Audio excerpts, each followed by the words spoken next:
s'aider les uns les autres avant d'aller aider les autres. Et ça, je pense que ça a été vachement important, quoi, voire essentiel, quoi. D'habitude, c'est tout le temps eux qu'on aide, d'une certaine façon. Et là, c'est eux qui viennent aider les autres, qui viennent apporter quelque chose. 3. Donc j'ai dû partir. Ouais, je suis parti mercredi 29 octobre, moi. Je suis parti en éclaireur avant tout le monde. Et les autres sont arrivés le samedi 1er novembre, au matin.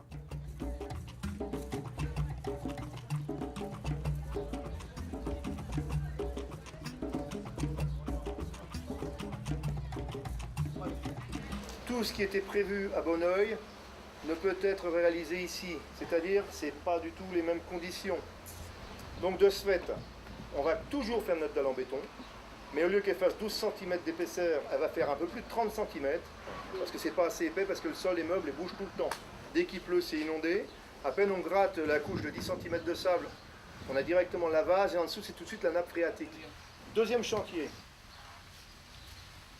ça va être de remettre en peinture la salle de musculation qui se trouve sous les tribunes du stade de football. Alors, ça va être un chantier plutôt sympa, parce que déjà vous allez être enfermé, vous allez être à l'intérieur, donc il n'y aura pas le soleil sur la tête. Donc grosso modo, ce chantier, ça va être de poncer les endroits qui sont défraîchis, de gratter, de poncer les endroits défraîchis, refaire un peu d'enduit, mettre une couche de blanc en peinture à l'eau et chaud vive au plafond, et après quand le conteneur arrivera, on montera les espaliers au mur fixés, par tamponnette, et on installera les appareils de muscu. Troisième chantier, il y a 3 plateformes de jeu en ciment qui sont déjà confectionnées. Et il va falloir casser, faire des trous assez importants, en prévision que nous, quand notre matériel va arriver, qu'on puisse le sceller. Donc on aura 3 équipes qui vont s'occuper chacune d'une dalle. Il y a des équipes qui vont percer, faire les gros trous, et balayer toutes les lignes. Oh non, faut pas rêver, une marteau-piqueur c'est la main et la massette. Hein. Et en même temps, des équipes qui vont, pour ça j'ai acheté plein de balais, on va balayer toutes les lignes du terrain, les anciennes lignes, et on va commencer à faire les peintures de terrain. Alors c'est un peu dommage parce que c'est le chantier qui se fait à l'envers, parce que logiquement on doit casser, installer, faire le ciment, nettoyer, puis peindre en dernier. Et là si on fait ça, avec les problèmes de démarrage des chantiers de béton, on va être en retard. Là. On va commencer ça.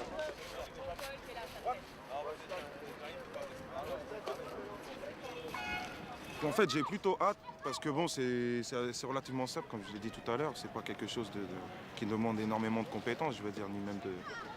C'est des trous, c'est du couler du béton, je veux dire, c'est à notre portée, en tout cas à ma portée. Donc je me fais pas de soucis dans ce cadre-là. Couler le boulot précis dalle de béton, personne n'a fait ici concrètement, à part les chefs en gros quoi.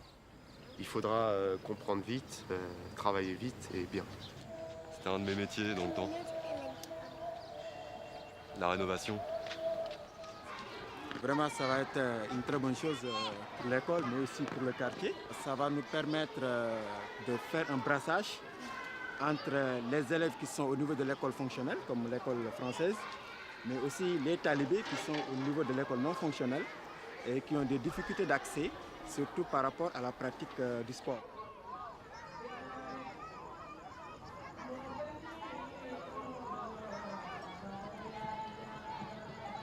Je m'appelle Bach, pour ceux qui me connaissent. Mais mon vrai nom, c'est Samba Tidiane Tunkara. Je suis animateur social depuis maintenant 16 ans. Donc depuis 1988, notre association s'investit dans diverses activités pour la prise en charge, ou l'amélioration en tout cas, des conditions de vie des enfants en situation difficile. Et moi, j'avais envie aussi de faire vivre de mes rêves, parce qu'en fait, quand j'étais tout petit, je faisais des rêves les mêmes. Je voyais que j'étais dans un pays où il y avait de l'eau, puis l'eau de la mer et du fleuve se sont entremêlés. J'étais dans une case qui s'est transformée en une pirogue où je tanguais avec, et je voyais des enfants qui étaient dans l'eau, qui avaient d'innombrables problèmes. Il fallait que je fasse quelque chose. Et par miracle, je les avais tous sauvés, je les avais mis dans ce hangar, il y avait tout ce que je voulais. Et donc ce rêve, je l'ai fait 1 fois, 2 fois, 3 fois, 4 fois, plusieurs fois dans ma vie, jusqu'à 15 ans. Et donc j'ai compris que c'était pas quelque chose. Il y avait au-delà de ça une mission qui m'appelait, quoi. Donc. Mais ce qui m'intéresse le plus, c'est que comment faire pour que ces enfants talibés puissent apprendre le Coran et avoir des notions de base. Ça veut dire avoir un métier, avoir une formation, être alphabétisé. Tu vois, avoir un avenir, quoi.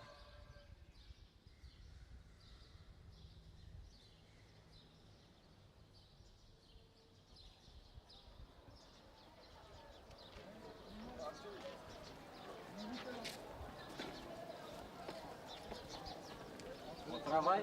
Ça va aller. Ça va bosser.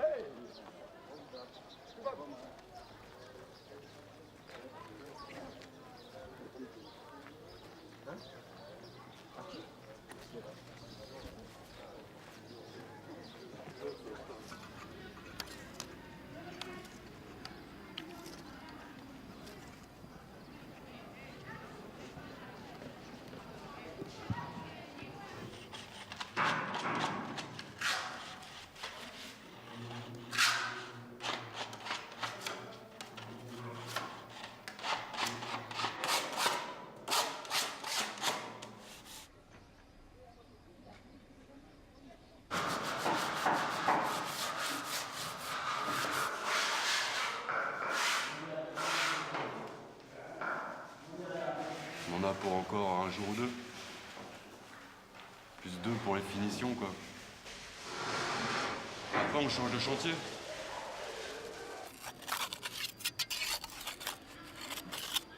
Ah, j'aime bien ça, faire ça.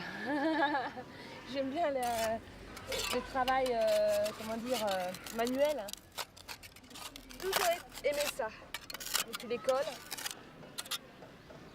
Je suis plus mieux comme ça, en plein soleil, même à l'air, comme ça, travailler comme ça que dans les bureaux. Ah, parce que tout ça se fait manuellement quand même. Hein. C'est pas... J'aimerais bien avoir un marteau-piqueur quand même.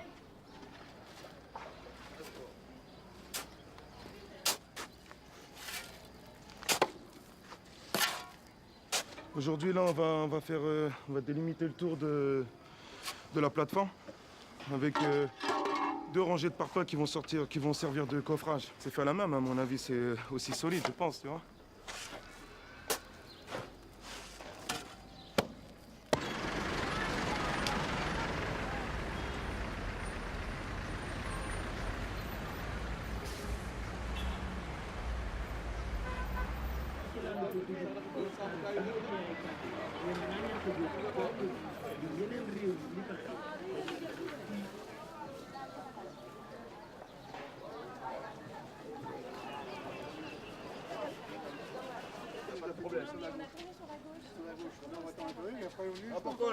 Ah nous on est arrivé à l'école là.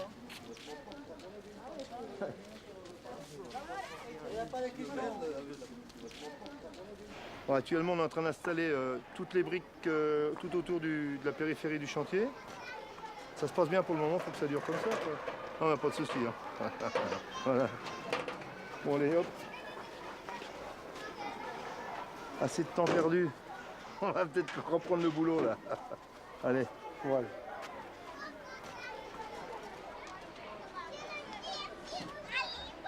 Allez au boulot, les ânes.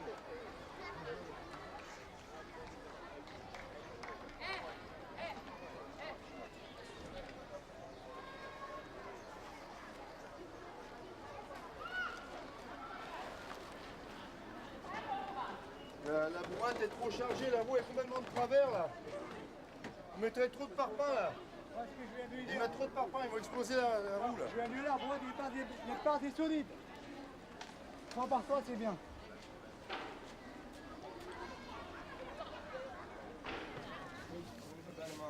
Allah Akbar, Allah Akbar. Allah Akbar.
dégg nga waaw ngeen ñëw war ma ba ma gis ma gis eh 4 heures lay démarré eh boy laay ba avant 4 heures bëgg naa gis seen matériel.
La ronde, on va la faire dans quel quartier? Là, présentement, on va la faire jusqu'à 2 heures du matin. Et là, moi, je préfère qu'on sorte, qu'on fasse le tour, la rue de Paris. On regarde devant les fous. Ensuite, on descend le pont, on fait l'île. Puis, on peut aller à la Chaumière et on revient.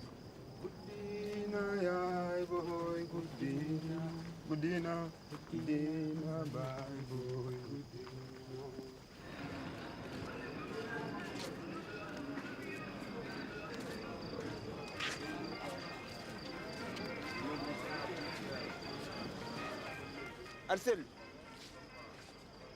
jógal man la bàcc jógal Imo waaw jógal ça va? Il est étonné parce que il voit je sais. Ouais, il est un peu étonné quoi. Moi tu balaa nga daan ça boy waxal ak moom fu mu dem parce qu'il a fugué. Il a fugué de son dara. Son dara, c'est là où il apprend son étude coranique. C'est là où aussi il dort. C'est là où il est avec son marabout. Parce qu'on l'a battu. Parce qu'il en a marre de ses conditions de vie. Parce qu'il a besoin de liberté. Parce qu'il a besoin d'aller ailleurs. Il a besoin de ne plus revenir dans son dara. Parce qu'il a besoin d'une maman. Il a besoin de tendresse. Parce que finalement, il a fait un choix.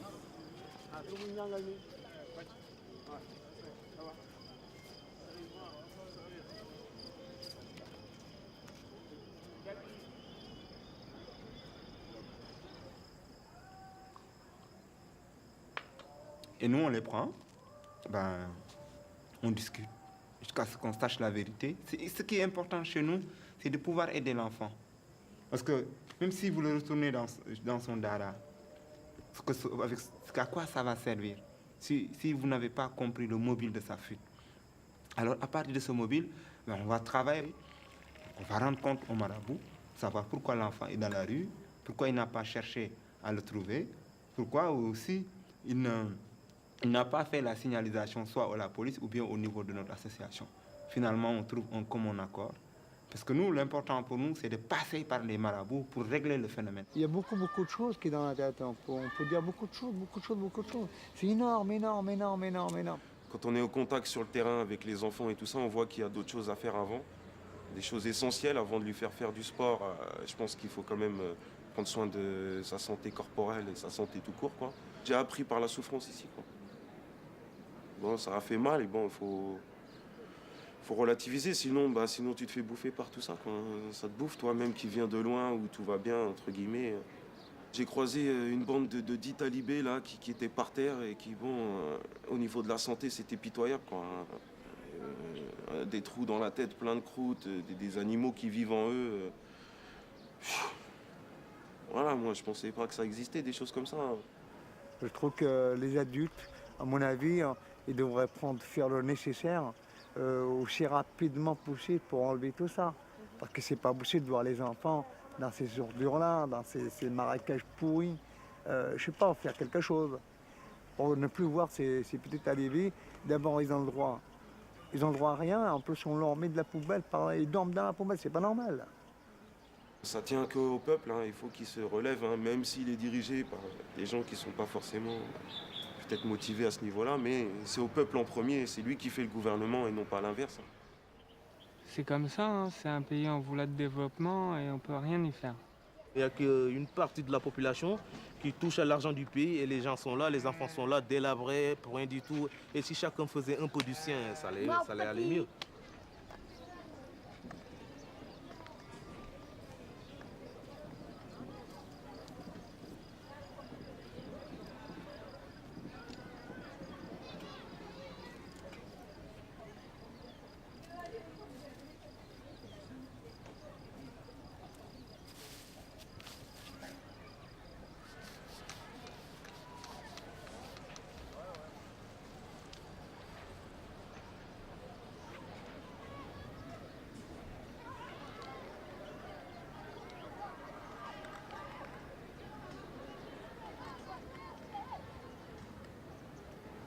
Le chantier se passe bien, ça avance.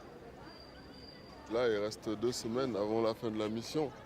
Bon, comme je suis venu, c'est pour aider les talibés, donc je sais que c'est dur, mais bon, il faut tenir le coup, quoi.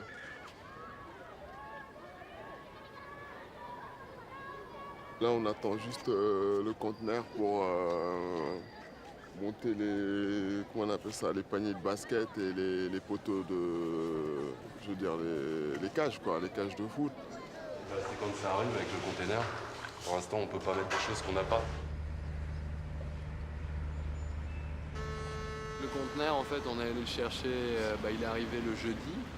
Et le jeudi soir suivant, donc après avoir passé quand même pas mal de temps entre les bureaux des douaniers, le port, la réception des conteneurs, le transitaire qui devait faire le transit sur Saint-Louis. Donc il est arrivé ici, en fait on a fait le transfert à Dakar et puis le camion donc avec tout le matériel est arrivé sur Saint-Louis le vendredi matin.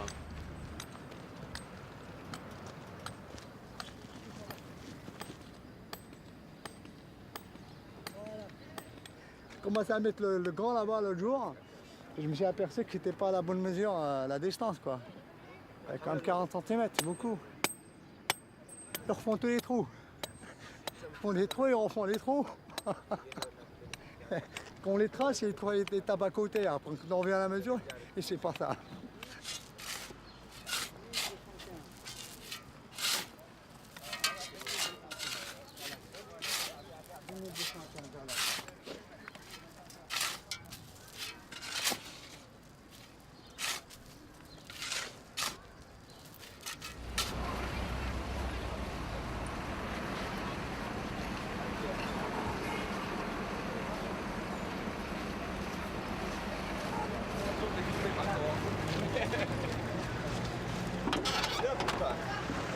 Allez, en route.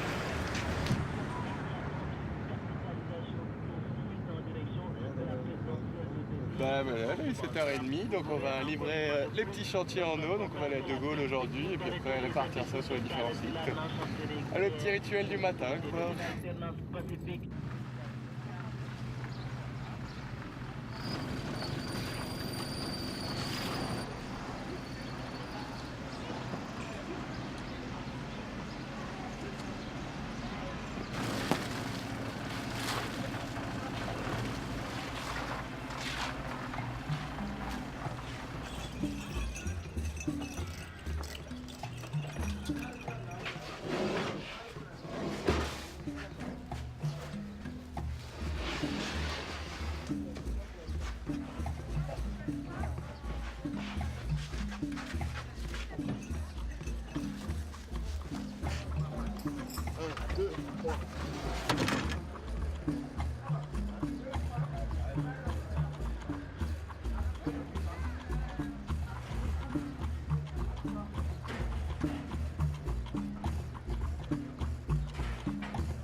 vont être bien là. Hein.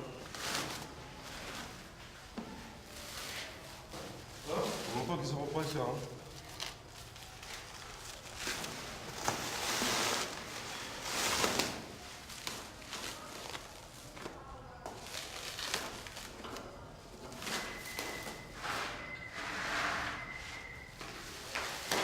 Je tenais à remercier énormément toute l'équipe d'ATT qui nous a accueillis et qui nous a permis de réaliser ce projet.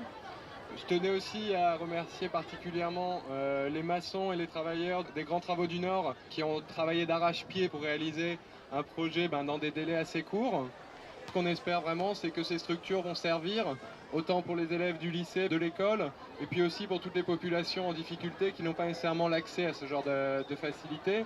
Donc on compte sur vous pour les entretenir, pour les faire vivre, et puis on espère qu'on pourra revenir à Saint-Louis d'ici quelques temps et constater justement la progression du projet.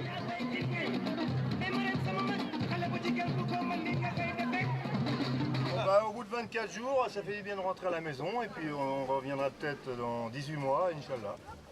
C'est vraiment un atelier sans frontières avec un grand A. Franchement, ça a été quelque chose d'unique, quoi.